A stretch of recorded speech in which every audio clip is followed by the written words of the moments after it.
Көп адам айтат, әдебиеттің төңірегінде жүрген жазушылар да, ғалымдар да, әдебиет деген халықтың өмірін суреттеу керек.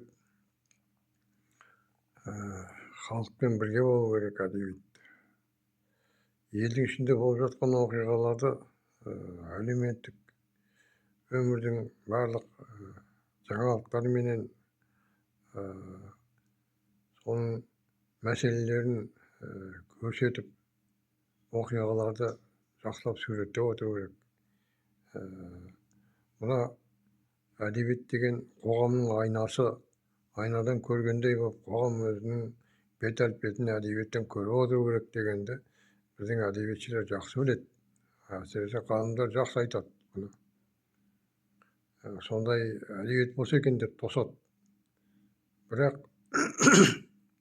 осы біздің қаламгерлер де, ғалымдар да халқымыздың өмірінен бірталай алшақтап қалғанда, қоғамда не болып жатқанымен іші жоқ, айналаға үңіліп қарамайды,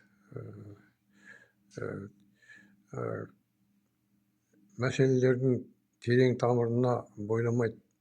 Өмірде болып жатқан әділетсіздіктерді өзінің шығармаларына арқау етпейді. Мысалы, Жаңаөзенде үлкен 2011 жылы көтеріліс болып, сол жерде қара халыққа кәдімгідей қару қолданылды. Қаншама адамдар өлді сол жерде. Сол оқиға туралы «Қоңыз» деген бір роман жазылды. Бірақ ол роман шыққаннан кейін көп көзқарас былай болған жоқ. Сол бойы айтылды да қойды. Ол романда немен жазылғанын ашылған жоқ, былай айтқанда. Енді әр жерлерде әртүрлі шығармалар жазылып жатыр, бірақ атын атайды да қояды, соны бір тереңдетіп талдайтындай бізде әдебиетшілер, әдебиеттанушылар аздық етіп жатыр ма, жоқ әлде олар өзі бір психологиямен айналысып кеткен бе, өздері бір түрлі изімдерді қолап, сол шетелдің жаңағы ғалымдарына еліктеп сөйтіп кеткен сияқты. Мына берген интервьюлеріне қарап отырсаң, біраз мен де ғылым саласына барып айналысқан едім, 10 шақты жылдай. Сондай алшақтап қойған да, олар өмірден мүлде алшақтап қойған. Енді біздің мына басқару органдарындағы адамдарда, әкімдіктер, министрліктер халықтан алшақтап қойған олар.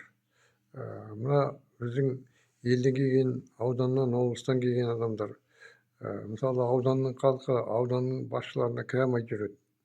Барсаң, ауылдың адамдары бір мәселелер шықса, ауылдың әкімін іздеп таба алмай артынан қуалап жүреді. Облысқа барсаң, онда да көп мәселелерді шеше алмай, сол әкімге кіре алмай сөйтіп жүреді адамдар.